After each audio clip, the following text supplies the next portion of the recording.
Hello everyone, welcome to Students Point. This is 13th of February and we are going to see all of the important questions for the day. So pay your attention till the end. And to get the updates of all these videos, you can join us on Telegram by writing the channel's name, Students Point. You can also follow us on Instagram by writing the username, The Students Point. And if you find the video useful, then don't hesitate to like the video and share the video with as many friends of yours. Also subscribe the channel and press the bell icon to receive the notification of all the videos. Now here is a question for the day. Everyone has to answer this question in the comment section below. The question is, Arka Subha, which was recently in news, is a new variety of. So Arka Subha किस चीज़ का एक new variety है? Let me know in the comment section today. And a work for everyone on Sunday. As on Sunday I don't upload the video, Sunday को आप लोग को cover करना है the current affairs from 1st of January till 10th of January through videos. और इन दिनों के क्वेश्चंस हम लोग लेंगे इन द नेक्स्ट वीक. तो every week I will give you some homework. आपको ऐसे ऐसे कंप्लीट करते जाना है प्रीवियस करेंट अफेयर्स, और उसके नेक्स्ट वीक अपकमिंग वीक्स में हम लोग उन दिनों से क्वेश्चंस लेकर रिवाइज करेंगे. Okay, so everyone go to the playlist today's current affairs. They start watching current affairs from 10th of Jan in decreasing manner and watch till 1st of January. So let's move ahead now. The first question. Which state has demarcated Vijayanagar as a new district?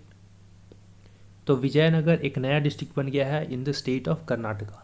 So here B is the right answer. As such, it has become the 31st district in Karnataka, and Vijayanagar is located in Hyderabad, Karnataka region. It is famous for UNESCO World Heritage Sites that are Hampi and Virupaksha Temple. With Hosapet as its headquarter, Vijayanagar has 6 talukas. These includes Hosapet, Kudligi, Hagari, Bom Bahali, Kotaru, Hovina, Hadagili and Harapanhali. Next question now. National Coal Index was rolled out in 2020 with a base year of. तो ये roll out किया गया था in the year of 2020 with a base year of 2017 to 18. So here B is the right answer. Base year 17-18 रखा गया है, means price will be compared with the price of this year. And Ministry of Coal has started commercial auction of coal mines on a revenue share basis using this National Coal Index, and that is why I have taken question from NCI. The price index, NCI is a price index which reflects the change of price in the level of coal in a particular month related to the fixed base year. तो suppose कीजिए आपको price जानना है for the month of let's say जनवरी 2021.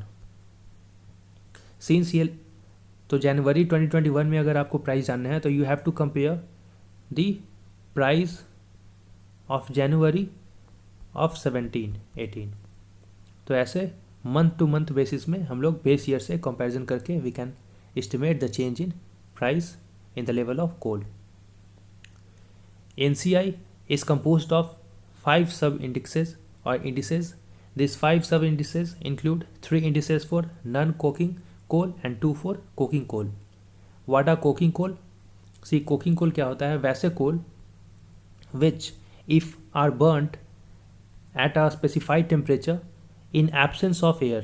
ध्यान दें, अगर air की absence में हम किसी कोल को जलाते हैं at some specified temperature, और अगर वो कोल सॉलिड में कन्वर्ट हो जाए after heating it at a specified temperature in the absence of air, अगर वो सॉलिड में कन्वर्ट हो जाए then that coal is called as coking coal. अगर वो सॉलिड में कन्वर्ट ना हो then that will not be called as coking coal. तो coking coal, good quality of coal जो कि सॉलिड में चेंज हो जाते हैं, उन्हें हम क्या करते हैं? They are used in blast furnaces steel iron में, वहाँ पे जो प्रोसेस किया जाता है उसमें हम कोकिंग कोल का यूज़ करते हैं. अगर आप इन वीडियोस की PDF चाहते हैं then you can subscribe to either of this plan. There are two plans for it. The first one is for 2 months and the second plan is for 4 months. After subscribing, you have to send your confirmation mail here at pointstudent2020@gmail.com. How you can subscribe? The link to subscribe have been provided below in the comment section as well as in the description of the video. Also, if you are preparing for UPSC for next year or PCS examination of this year, then you can join into this batch. The fee for this batch is a very pocket friendly price. You can even choose to pay it in 2 installments. The link to subscribe has again been provided below in the comment section. And after subscribing to this course, send your mail here at pointstudent2020@gmail.com. साथ ही अगर आप सिर्फ economy पढ़ना चाहते हैं फिर भी आप सब्सक्राइब कर सकते हैं इस कोर्स में, और ये कवर करेगा आपके सिलेबस यूपीएससी का, पीसीएस और ईपीएफओ, अपकमिंग ईपीएफओ एग्ज़ाम का। इसके साथ ही इसका लिंक भी प्रोवाइड किया गया है आपको कमेंट सेक्शन में, साथ ही वीडियो के डिस्क्रिप्शन लिंक में।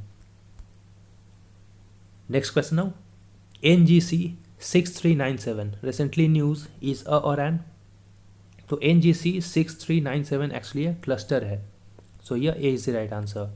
Recently it was news because the astronomers have discovered a concentration of a smaller black holes in the cluster of NGC 6397। ध्यान दें कि उन्होंने फाइंड किया है cluster of small black holes, ना कि एक बड़ा सा black hole.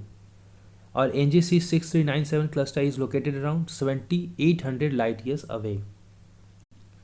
Next question now, consider the following statements about सक्षम। सक्षम के बारे में गिवन स्टेटमेंट्स को कंसीडर करना है। Let's see. It is a dynamic job portal for mapping the skills of Shramik's as per the requirements of MSMEs or micro, small and medium enterprises। So this is correct। तो ये क्या करेगा सक्षम? ये actually एक portal है जो MSMEs का रिक्वायरमेंट और श्रमिक यानी कि लेबर्स के अवेलेबल स्किल्स को मैच करेगा, अकॉर्डिंगली उन्हें जॉब के लिए रिकमेंड करेगा। And Technology Information Forecasting and Assessment Council, which in short is called as TIFAC or TFAC, has launched it। So this is also correct। So TFAC has launched this portal Saksham। So here both of these options are correct। So C is right answer। Saksham has launched this TIFAC has launched this Saksham, which is Shramik Shakti Manch। This Shramik Shakti Manch portal will help eliminate the middleman। देखिए at present क्या होता है ना कि labours को अगर कोई job ढूंढना है तो उन्हें बहुत सारे मिडिल मैन के थ्रू गुजरना पड़ता है। वो मिडिल मैन भी कुछ पैसा उन लेबर से ले लेते हैं अपने पास। तो ये Saksham portal will help to eliminate those middle man, और लेबर डायरेक्टली MSME से कांटेक्ट कर सकते हैं और डायरेक्टली वो जॉब के लिए हायर किए जा सकते हैं। Next question now, which country is the largest producer of seaweeds. तो सीवीड का लार्जेस्ट प्रोड्यूसर है चाइना। सीवीड जो कि समंदर में आपने देखा होगा, ये एक्चुअली समंदर का ग्रास इसे बोलते हैं। जिस तरह से हम लोग टेरेस्टेरियल एरियाज़ में we see grass, right, similarly ocean seas में वी सी सीवीड्स। तो China is the largest producer of seaweeds. Seaweeds के बहुत सारे फ़ायदे हैं। It has medicinal values, it also act as carbon sink, यानी कि ये एटमॉस्फेयर में जो अबंडेंस ऑफ CO2 है वो इसे एब्जॉर्ब करता है। इसके मेडिसिनल प्रॉपर्टीज़ भी हैं, तो इसका वैल्यू काफ़ी ज़्यादा है। तो China produces around 57% of seaweeds and Indonesia produces around 28% of total seaweeds. Then it is followed by South Korea, while India only produces 0.01 to 0.02%। Despite having such a long exclusive economic zone, India is unable to produce enough of seaweeds। और seaweed production में बहुत ज़्यादा potential है to provide employment. Lakhs and crores of people can be employed in this industry. तो India को इस field में काफ़ी काम करने की ज़रूरत है। And despite having several advantages, commercial seaweeds cultivation has not been taken place in the country at an appropriate level, as it is being practiced in Southeast Asia। Why it was in news? Because TIFAC has launched a seaweed mission for commercial farming of seaweeds and its processing for value addition towards boosting national economy। If you have found the video useful till now, then don't hesitate to like the video and share the video with as many friends of yours as you can। Also subscribe and press the bell icon to receive the notification। Next question now, consider the following statements about scribe। Very important question for particularly UPSC aspirants। Scribe, PCS में भी पूछ सकते हैं scribe. Scribe कौन है, पूछ सकते हैं आपसे डायरेक्टली कि हु आर स्क्राइब्स। तो scribe is a person who writes or word processes a student's dictated answers in exams.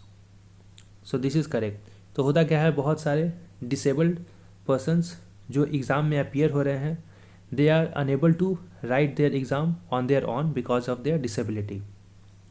तो उन्हें हेल्प करने के लिए एक स्क्राइब रखा जाता है। वो स्क्राइब क्या करेगा, the only responsibility of a scribe is to hear that candidate, कि वो कैंडिडेट क्या बोल रहा है उस क्वेश्चन का आंसर, एंड राइट अकॉर्डिंगली। तो पेपर में बस उसे कैंडिडेट की आवाज़ सुन के और अकॉर्डिंगली अपने उसमें आंसर लिखने हैं। And facility of scribe can be provided to a persons or to persons with disabilities other than those having benchmark disabilities. So this option is also correct. So here both of these options are correct. So C is the right answer. What is benchmark disability? See, benchmark disability refers to person having disability of at least 40% of any type, and it must be recognized by RPWD Act of 2016. Why it was in news now? Because Supreme Court has recently directed the central government to frame proper guidelines to regulate and facilitate grant of a facility of a scribe to persons with disability in writing exams. Next question, very important. In which state mandarin duck has been seen after more than a century? तो लगभग 100 साल से भी ज़्यादा के बाद ये mandarin duck देखा गया है एक स्टेट में। उस स्टेट का नाम है असम, और ऐसा कुछ दिखता है ये mandarin duck.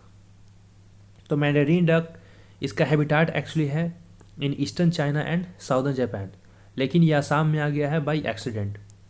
And this duck does not come regularly to India, लेकिन इतने सालों के बाद फिर से ये जापान में देखा गया। Now let's see some more points in news. The state of Madhya Pradesh has launched a police museum at the police headquarters in Bhind in MP. It is a unique museum क्योंकि इसका थीम है on dacoits to showcase their stories. आपने सुना होगा चंबल के डाकू, हिंदी में बहुत फेमस है चंबल के डाकू। चंबल एक्चुअली एक रिवर है, इसके किनारे जो भी एरिया फॉरेस्ट का लैंड है उसमें पहले डाकू या फिर डकैट्स बहुत रहा करते थे। तो उसी के थीम पे बेस्ड होगा ये museum. The union defence minister Rajnath Singh has inaugurated 57,000 water structures under the Jal Abhishekam water conservation campaign in Madhya Pradesh, and this has been inaugurated virtually from New Delhi. So I hope everyone has found the video useful. To get the PDF, you can subscribe to either of the plan. Also, don't forget to like the video and share the video with your friends and loved ones, and subscribe and press the bell icon. We will meet again in the next video. Until then, stay safe and thanks for watching.